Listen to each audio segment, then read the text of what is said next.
Supplices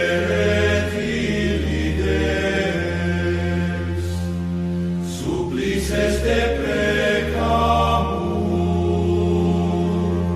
Tuque, princeps militiae celestis, Satana maliosque spiritus malignos, via perditionem animarum, pervagantur in mundo divina virtute.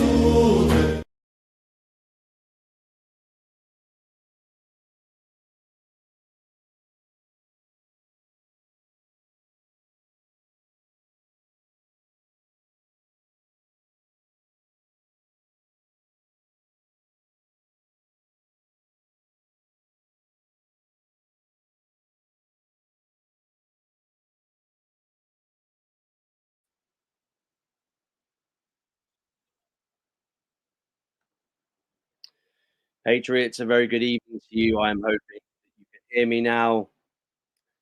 And a very warm welcome back to Tenconi Talks. A small break last week for reasons that I will bore you with very, very briefly. But for now, guys, it's coming to the end of Lent. If, like me, you're fasting, then it's hang in there time. We haven't got long to go.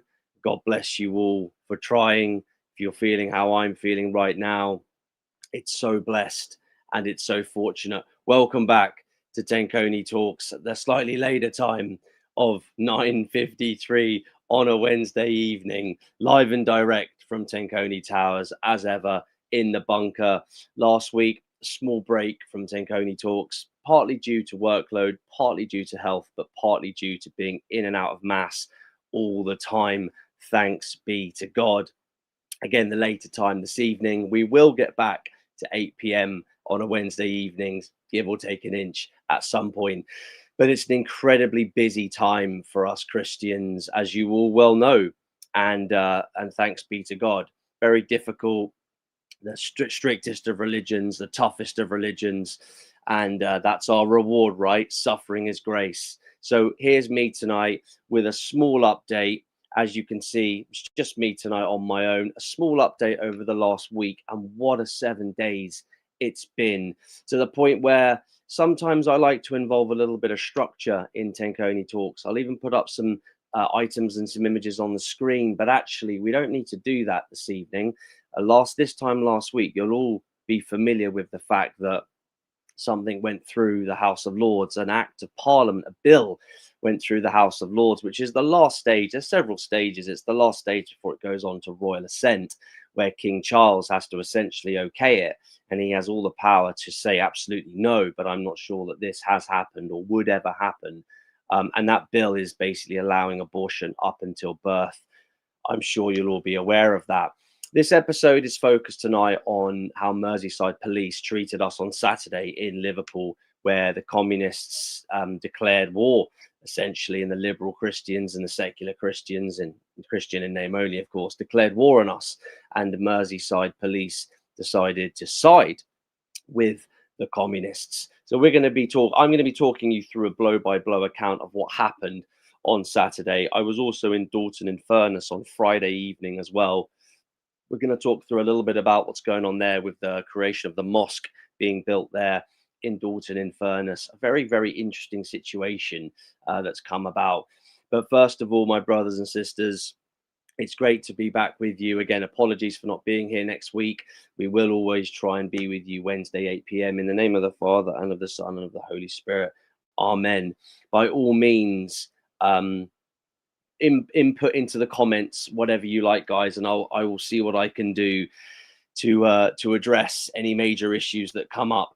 So let's start with last Wednesday, guys. It was hang in there time, and around about midnight, I think the news broke that and you'll have to forgive me because there are a lot of numbers here, but X number of lords, I think there's like 850 or something like that, X number of lords, 170 or maybe less, turned up or were there. And I presume there's spiritual lords, Lord spiritual, there's 27, again, 28, 27's in my head. And anyway, so a whole bunch of the Lord spiritual were there and a bunch of the lords were there, but who actually knows, who bothers turning up to these things and etc.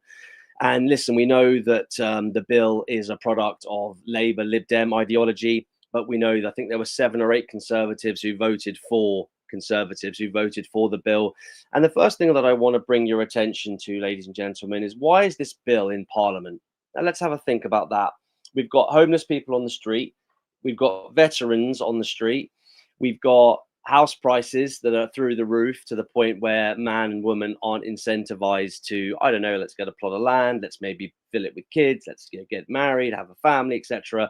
So from the top down, we've got problems across the board there. We've got an illegal Islamist invasion going on throughout our country, which no one voted for, by the way. There's so many problems. People talk a lot about money and about tax. It's not something that I'm overly concerned with. I think that we can be taxed into oblivion or not. There's so many things that need to be addressed economically. The taxpayer pot is there, and we entrust the government to make sure they do the right thing by us, which they don't.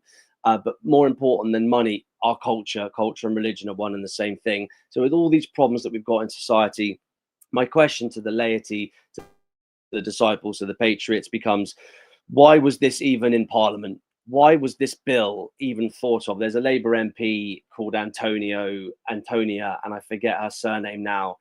And I think she's the person who's when you become an MP, you can start. You have a lot of sway, you have a lot of power, and you can start to draft these bills and push these bills forward, and you get the attention of the government and the Prime Minister. There's another lady whose name escapes me now, utterly demonic. She's a Labour MP as well. It'll come back to me in a second, or someone's going to remind me in the comments just there. Yeah, that'll come back to me in a second. And these people said, you know what, I'm going to make it my lifelong mission. To women, Labour MPs, we're going to make it our mission to make sure that before we die, that this bill gets passed through Parliament, which is to ensure that women can abort their children up until birth. So the law clearly states at the moment there are 6 or 7 categories, and the majority of abortions happen under category C, the middle category, which is that basically if there's any harm or psychological damage, or if there's any interruption to the woman in any way, shape or form, the legal limit is 24 weeks at the moment, by the way. If there's underground C, the woman can essentially have it aborted. So up to 24 weeks, you can have your baby aborted, and you can say, and 2 doctors have to sign off on this. But we also know there's hundreds of thousands of abortions a year. You guys are aware of this, right? So last year, what are the stats? It was up to 300,000, something like that. So we know that the vast majority of abortions where there's a 24-week limit happen just because it's inconvenient. The woman says no. So it'll be something like, yeah, we're not together anymore. Me and the guy who got me pregnant, we're not together anymore. So you were never married, right? Okay, fine. So you were having promiscuous sex, or you were having casual sex. You weren't using protection, which is a separate conversation. And so the vast majority of abortions, bearing in mind the rules and the number of abortions, we can easily ascertain the rules in place at the moment, where you have to have 2 doctors sign it off. Basically mean that it's a free-for-all. You can get signed off very easily, and there's a culture of death with our nurses, with our doctors, and with our NHS. At no point is there any Christian barrier, layer of protection, which says to the woman, look, I think you need to think about this, because this is a life. It's a life growing inside of you, and this is something that's gonna have consequences forever. So let's be absolutely clear, patriots. The legal limit at the moment with all these satanic bills is 24 weeks. And people will say on the left that there are all these safeguards in place. Well, look at the number of abortions. It's 300,000 roughly a year. And if we keep going on the trajectory that we're on, it will be millions in 20, 30 years' time. It will be millions per year as well. So there are no safeguards. Does that make sense? There are safeguards, is what the left say to abortion. This is a lie. There are no safeguards. The doctors, the NHS, the clinics, they're just writing blank checks. They're just do what you like. It's not difficult for 2 people to put signatures to things. There are no safeguards whatsoever. So you've already got an enormous amount of abortions going on. You've got hundreds of thousands a year, and abortion, as we know, is one of the biggest killers. You can talk about man all you like and wars all you like, but it's one of the biggest killers. So we know where we stand, guys. And these 2 individuals, these Labour MPs, the other one whose name was going to come back to me, someone needs to remind me in the comments, but also Antonia as well. Again, her surname will come back to me. These guys thought it's not enough We need more abortions so that when the baby is before the baby's being born, the woman can say to the doctor, I want you to terminate. That's what they want. So imagine you're in the delivery room with the stirrups and everything, and you're all good to go. And the woman says to the doctor, kill the baby. They want that to be legal. And I'm sure you're all aware of what that looks and sounds like in terms of how you abort, when you abort at this stage, when you abort at this stage, when you abort at this stage. There is an argument to say, of course, which is what the left and liberals will do, will say that initially at conception, which is obviously a miraculous moment and a spark of light can not be seen by us, but we know a spark of light occurs. It's the creation of life, thanks be to God. There's a difference between the formation of the baby, the life form there, and at full term. We all know that it's grown over 9 months, for example. The limbs are formed, etc. It doesn't change the fact that it's a life at conception and it's a life at birth. But what these Labour MPs want to do is to be able to grant women the opportunity to say to the doctor, again, ready to deliver, kill my baby. And then going back to the point I'm trying to make, which is ever so sad to do, how do you do that? Well, what you do is you would anesthetize the baby. You would put an injection into the baby, kill the baby, then you would pull out the baby dead, and then the child would lie there dead. So this is very difficult for me to talk about, and I last Wednesday was just so awful, guys, because we're surrounded by so much darkness. It's truly awful. So my question becomes, why is this in the Houses of Parliament? Why is it in the Houses of Lords? Why is it there? Does that make sense, guys? Why is this even there with all the problems that we've got within society? Again, coming away from my cultural religious argument and go to the economic side. Our roads are absolutely destroyed. It's making life a misery driving in Britain, living in Britain. The taxation, the volume of taxation, the level of taxation, generally speaking, nothing ever changes, whether it's a blue, red, yellow government, nothing ever changes. We're being taxed into oblivion. There are so many problems, so many problems. But my argument is the cultural and the religious side of it. So my question remains, patriots, why was this even in Parliament? Thank you so much, Samuel. The lady that I'm referring to is not Antonia, but Tonia Antoniazzi. Tonia Antoniazzi. Absolute disgrace. Absolute disgrace. And I can only imagine the punishment for her if she doesn't repent and if she doesn't look to change her ways. I can only imagine the punishment for her. Let's see if someone else can remember the name of the individual. That slipped my mind. I know the constituency that she's an MP in as well. So let's have a little look in the comments. There's obviously a lot of Christian people in these comments, and obviously, I have their full support. There's some very bizarre, very bizarre comments from some very unwell people by the looks of things already.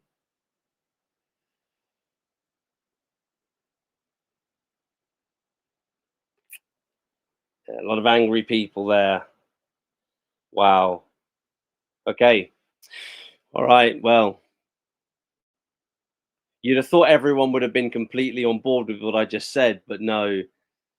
It's oof.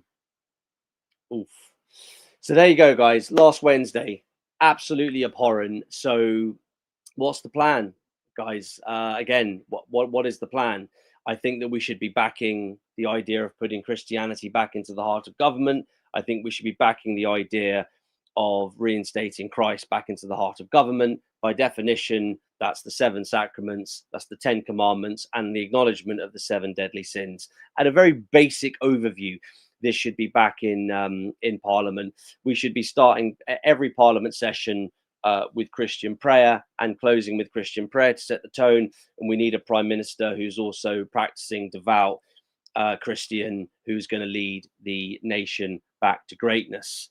And with that means issuing severe punishment to the radical left and to that extent the communists as well, because they are the subversives.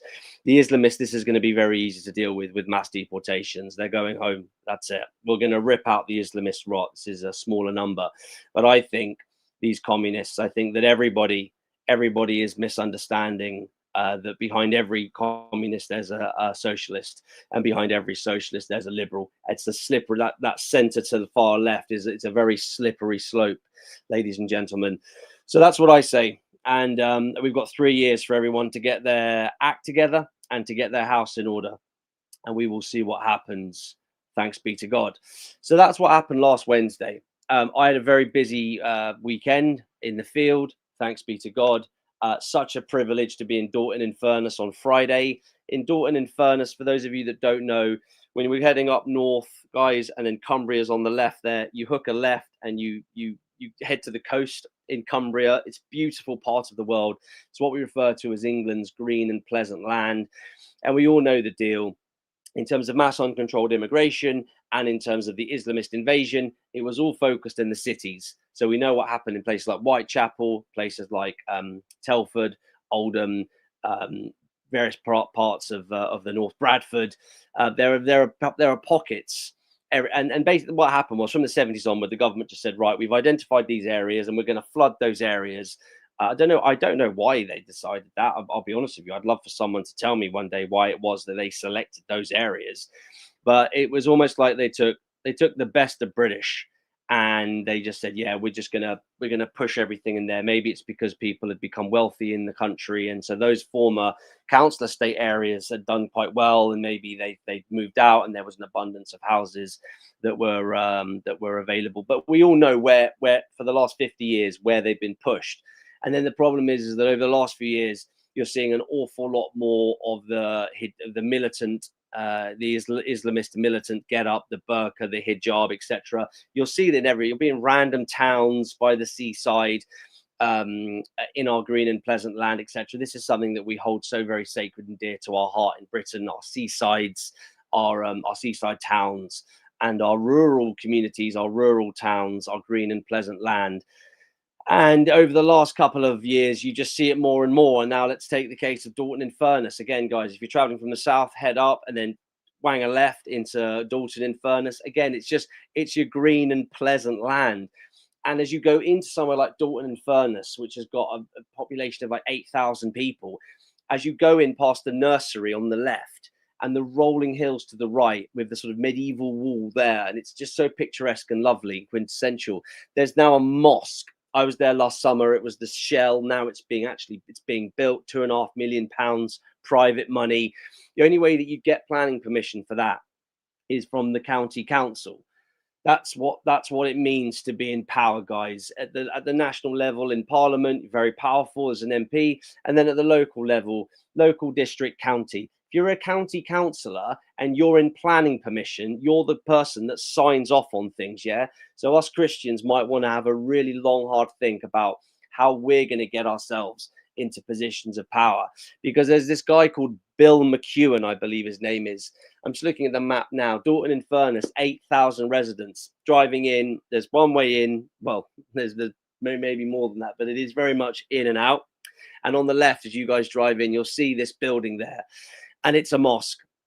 And of course, this all kicked off probably earlier than this time last year. But by June or July, I was up there. And because that's what I do, I work for the people. So I did my own research and my own fact finding. And it turns out that 0.4% of Cumbria, you got to think about it, guys, right? So for me to get to my mass, because of where I go, because of the sort of mass I go to, I travel an hour, sometimes more, sometimes less. So I go across counties. So Cumbria is a big old county, right? But if you're living in the middle of Cumbria, and if as a Catholic, if I needed to get to my mass and that mass was an hour south in Cumbria, I'd do it. No problem at all. So they're chucking up this mosque in Dalton-in-Furness that has 8,000 residents. And I think there at the moment, there's something like 10 to 15 registering as Muslim.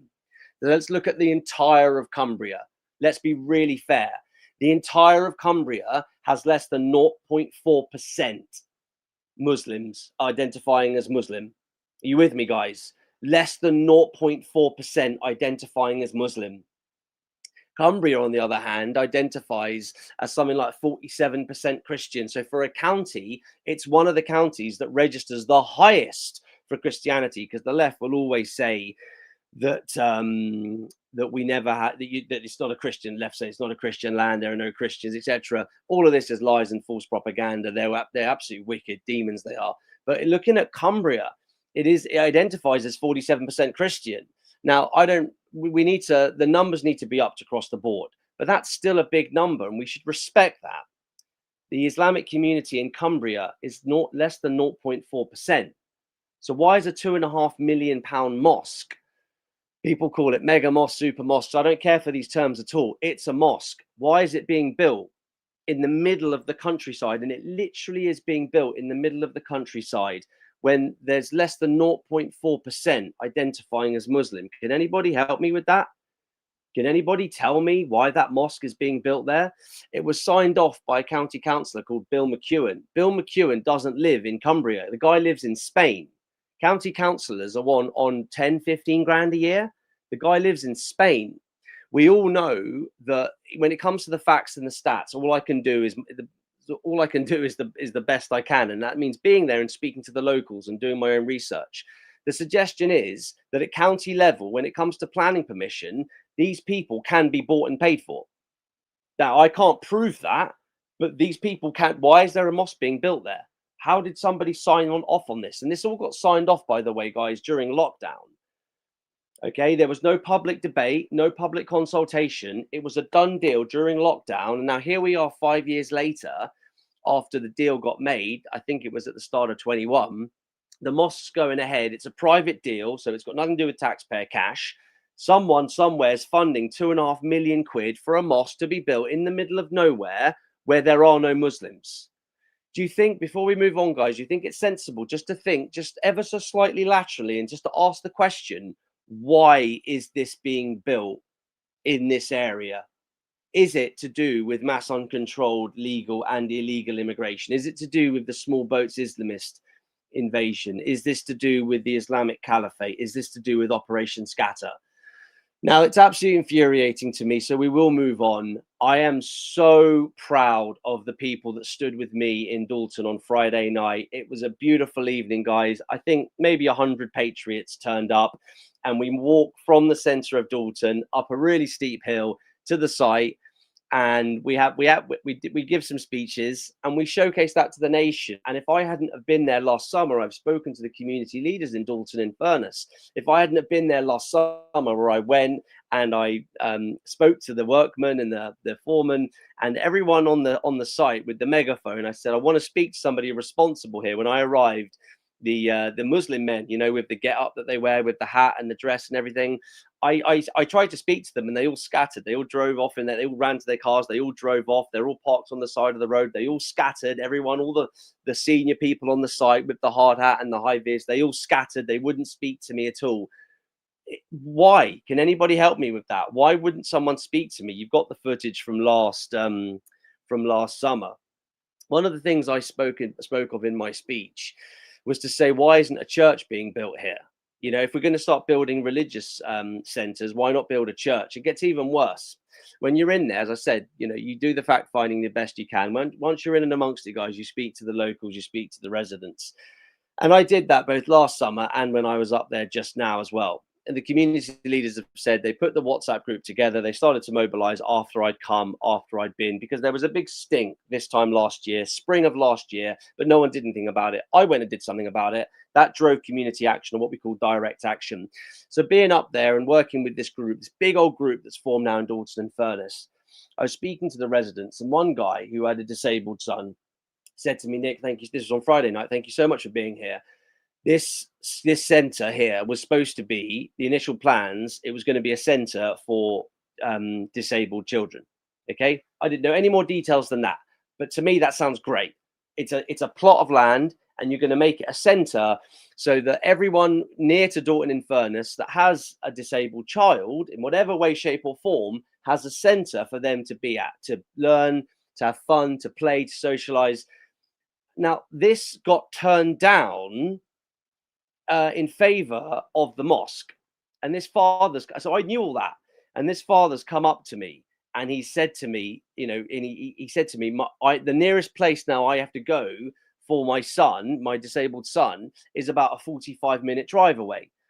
So, guys, look, we'll move on because this is all very distressing. But you do see the sense, don't you, guys? So I do my research. I do. Then community direct action gets formed. Then I go back again, follow it all up, and happy to help, obviously, and lead the charge, etc., and inspire and create confidence and motivate. And as I'm there, one of the sickest elements of this story is that a disabled son's father is there to shake me by the hand and say, you do realize this was going to be a center for the disabled, whatever that means, looks and sounds like. Great, gets my vote. And I said to him, how far have you got to go now? Because what if there were two other in Dalton-in-Furness, you know? So for complete fairness, I said, how far have you got to drive now? And he said, 45 minutes, 45 minutes.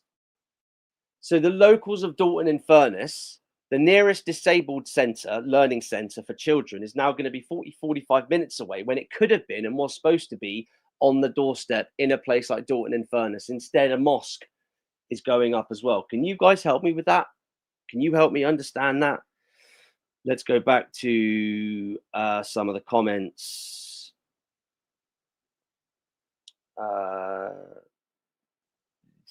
Wow. Yeah. Some good Christian people. Some good Christian people in the comments, and some very angry comments as well. Okay, cool. Well, we'll ignore that for now. Keep on putting in your messages of positivity and love and hope and light in the comments, and we will slowly but surely drown the demons out, is what we'll do, my brothers and sisters.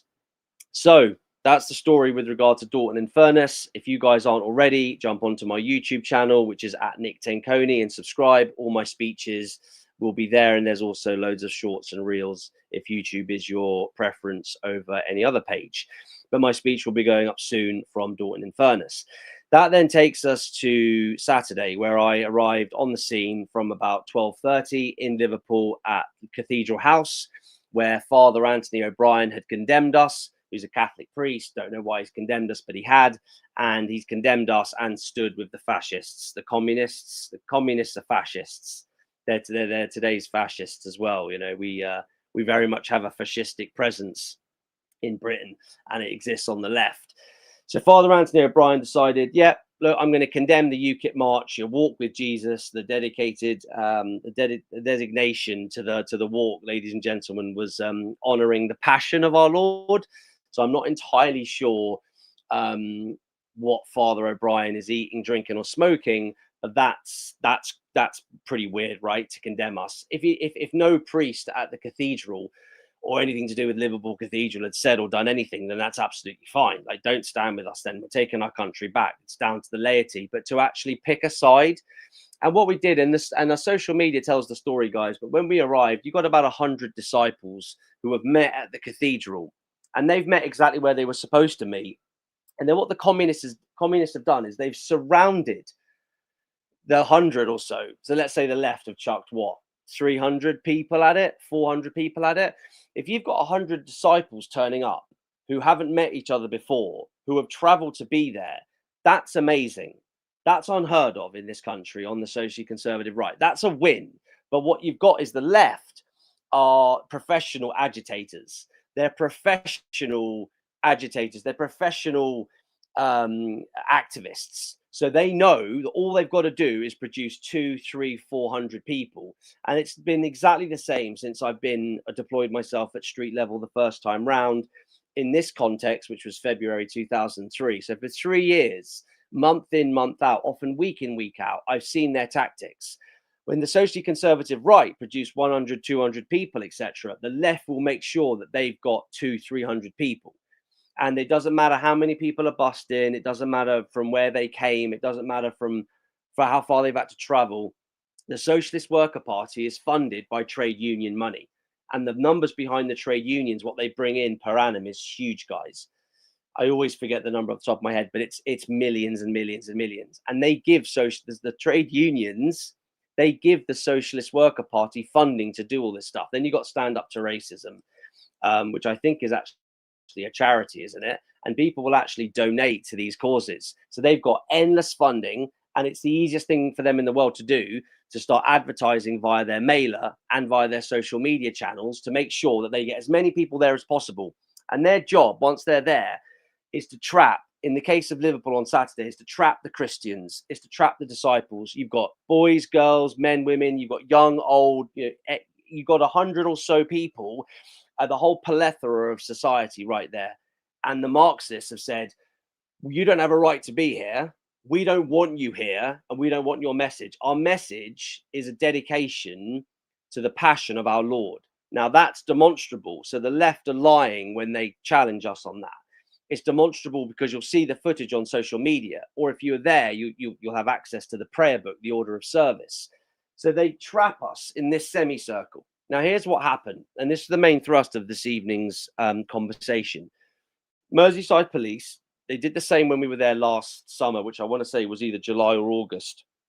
Merseyside police have had 4 weeks to be operationally fit for what we brought to the table on Saturday. Law abiding, everything was perfect. We arrived on time, the whole bit. Merseyside police have had over a month to get organised. We're also mustering from 12 p.m. So when I arrive between 12:30 and 12:45, depending on how long it takes me to get through because of security issues, when I arrive right in the center of it, by the way, I don't fear anyone, let alone Marxists. I only fear God's wrath. I'm right there in the center of it, patriots.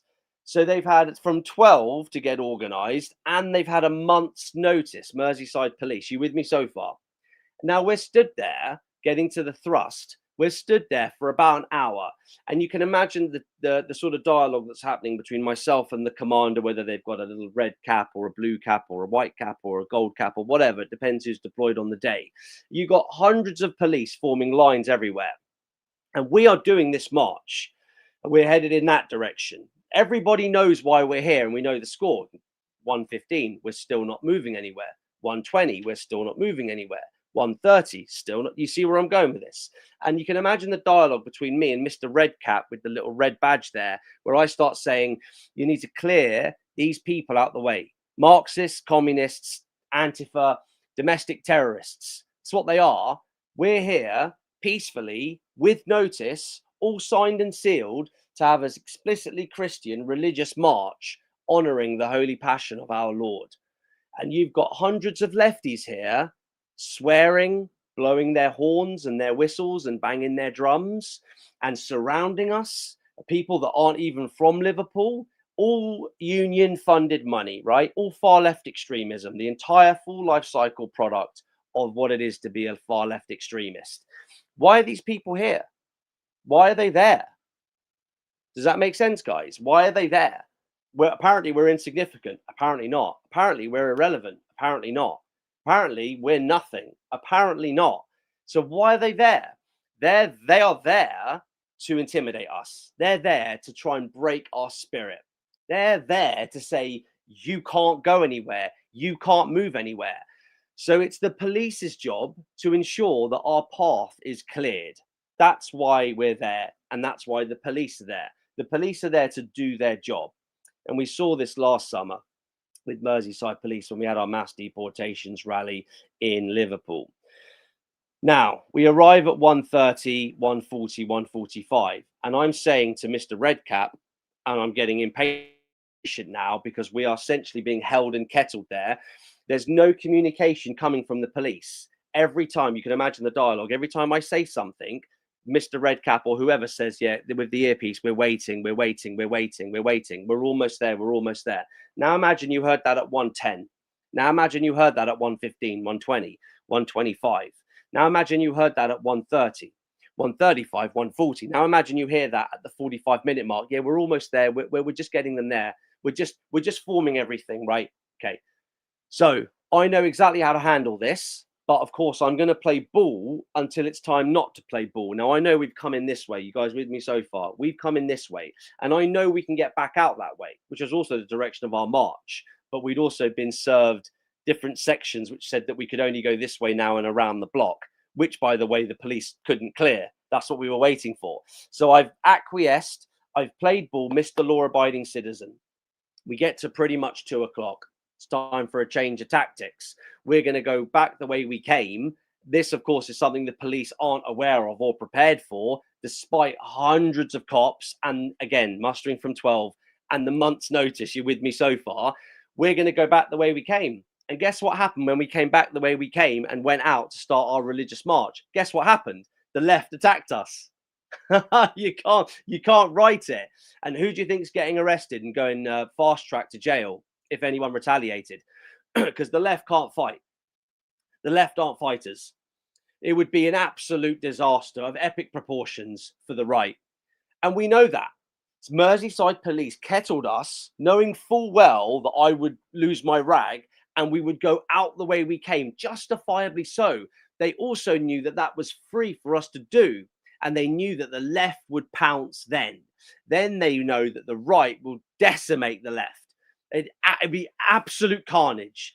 Heaven, God forbid, they would be destroyed. God forbid. They know that. Merseyside police know that. So they set a trap. We'll keep these people there for as long as possible till the leader, me, says we're going to go that way. Then the left will attack. The police will allow them to attack, etc. And then they've got exactly what they want, which is to trap the patriots and get them all on a violent disorder charge. Because Merseyside police and the powers that be, with an awful lot of the police up and down the country, some of them play a straight bat, they're okay. But a lot of these people, they work for the communists. This is their job. So I set up Liverpool. I do everything. I set up, I'm there, I lead the people. It's an absolute honor and a privilege. And even then, the police still say, no, Mr. Tenconi, you're not going anywhere. You're going to get mugged off by us. You're not going anywhere. You're kettled. So how am I supposed to do my order of service? How am I supposed to do my procession? I can't. And you've got the left with the whistles and the horns, and that they know exactly what they're doing with the drums and the police know that. So I'm going to do the order of service whilst that's going on in my ear. Absolutely not. No way. And that's what they wanted. No way is that happening. So I lead us out. I march us out. The left do a terrible job of attacking us. Absolutely pathetic. Lily-livered cowards. And then the police obviously panic. And then they kettle us again. And this time we've moved into a different street, which makes no difference. And guess what the police start doing? They form one line here, because we're now in a street, a tunnel, if you will. They form one line here, and they don't let the left come through. And they start pushing these guys towards the station this way, if that makes any sense geographically at all, guys. So the Liverpool police can do their job. They just needed me to be their commander-in-chief. Well, guys, I'm not paid. So I'm actually sick of doing your job for you. And it's actually pathetic as well, because here's the bit that I wanted to mention to you all. Now, some of this is on camera and some of it will be going up, but on social media. But at some point, Mr. Redcap has actually got a piece of my mind. And I've told him in front of probably about 15 of his officers, which took all my vocal strength and projection so that they could all hear. I told him, get your batons out, get the horses in and deal with these people. I wasn't exactly that polite, but I said essentially, look, mate, you're an embarrassment. Your troops should all be laughing at you. This operationally, this is disgusting. Get the batons out, get the horses out, and get into these people now and deal with them.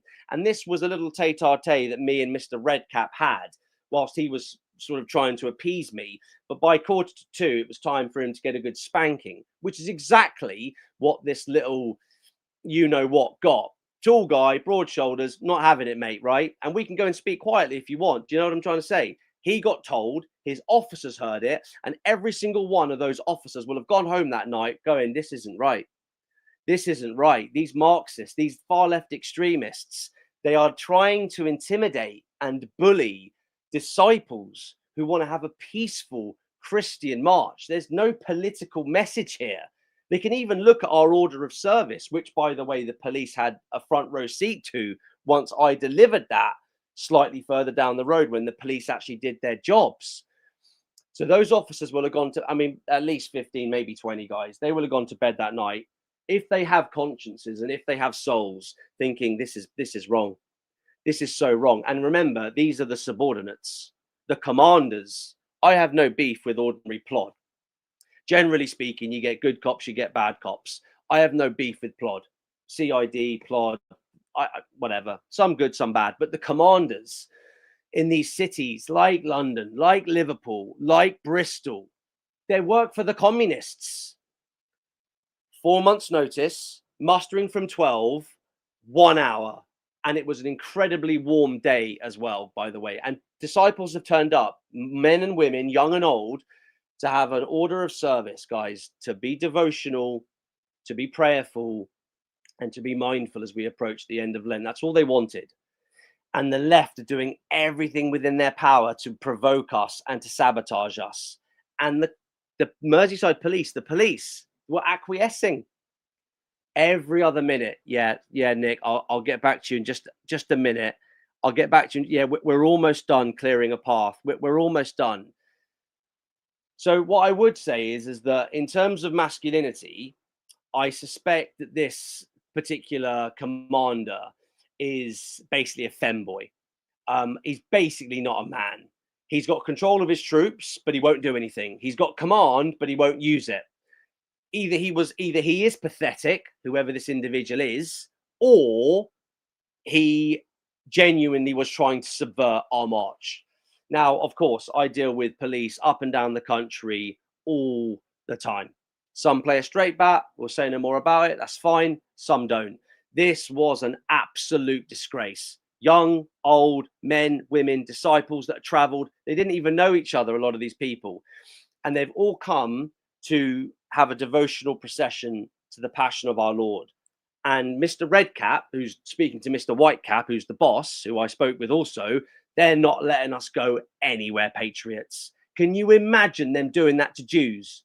Can you imagine them doing that to Muslims? Imagine that. If there's a great big Muslim prayer festival you see it all the time, don't you, of 100 to 200 Muslims gathering to pray. Now imagine a group of left-wingers or right-wingers, whatever, socialists, conservatives, basically banging the drums, getting the horns and the whistles out. Put that to the lefties, yeah? And the psychopaths who will be watching this saying, what are you talking about? There's no problem. Now imagine them doing that around Muslims. You know the scenes that we see in London and other places where all the Muslims get together to do the praying and all of the meditating.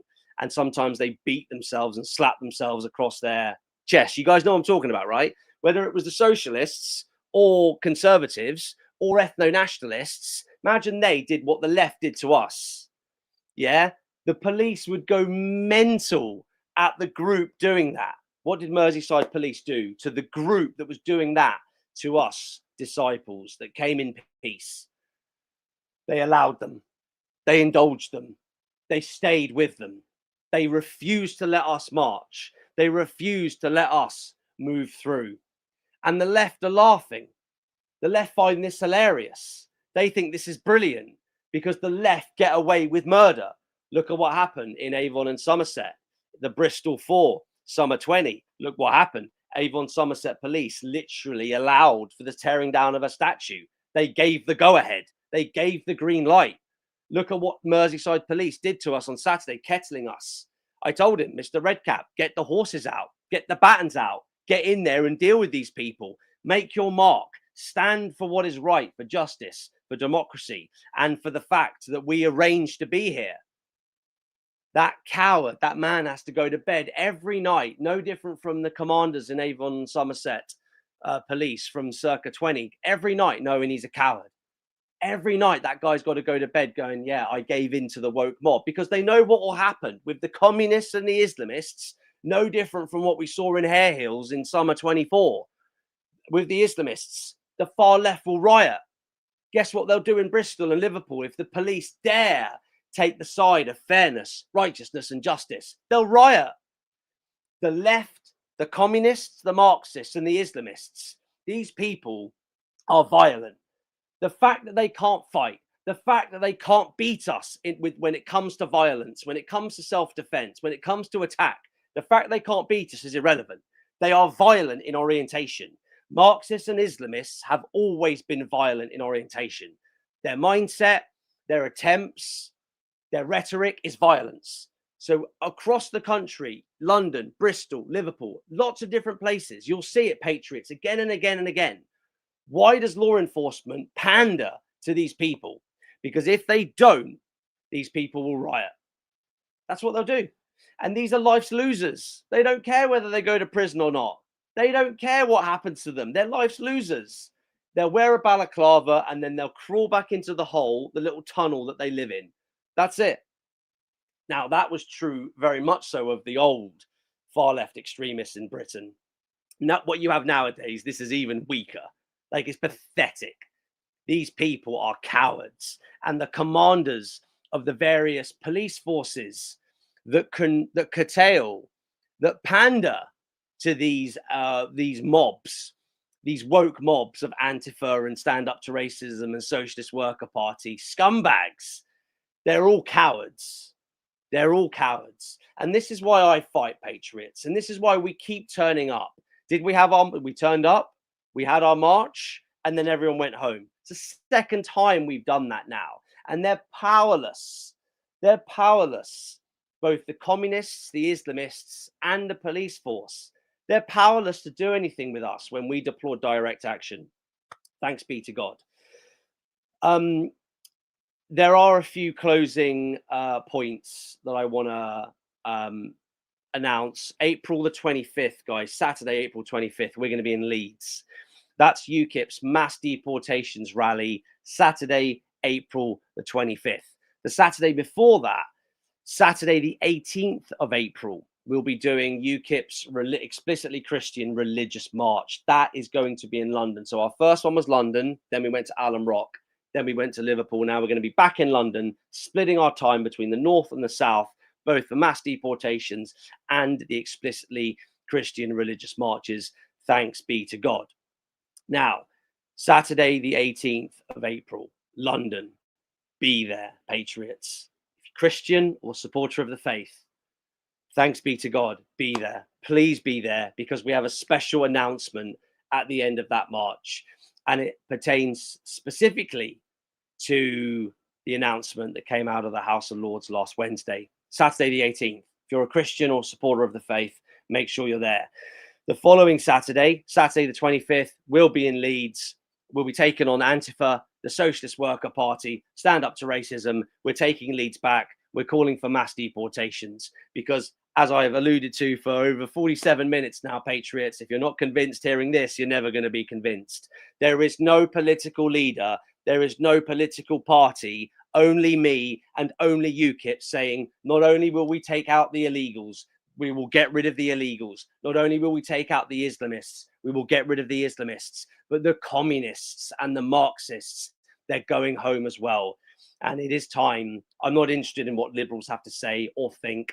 I am interested in what the socially conservative, patriotic Christian right has to say and think. Remember, these liberals, these secular liberals, these people back the Marxists.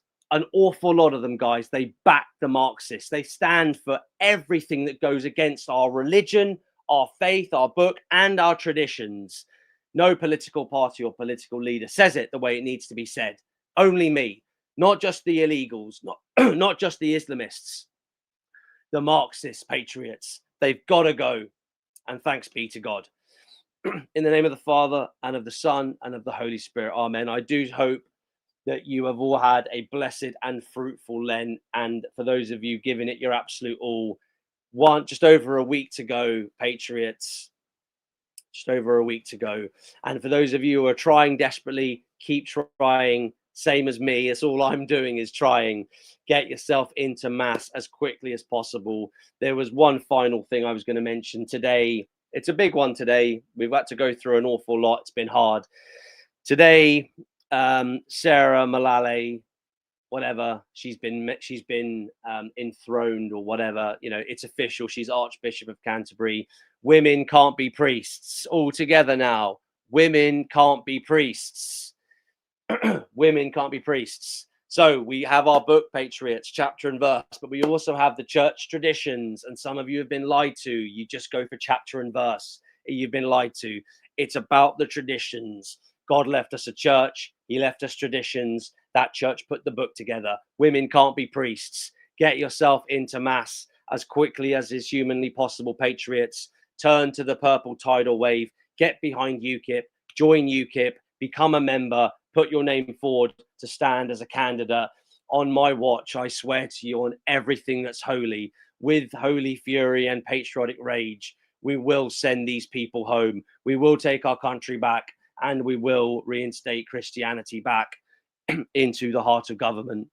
God bless you all. And I very much look forward to seeing you, God willing, on Wednesday next week at the usual time of 8 p.m. Peace be with you.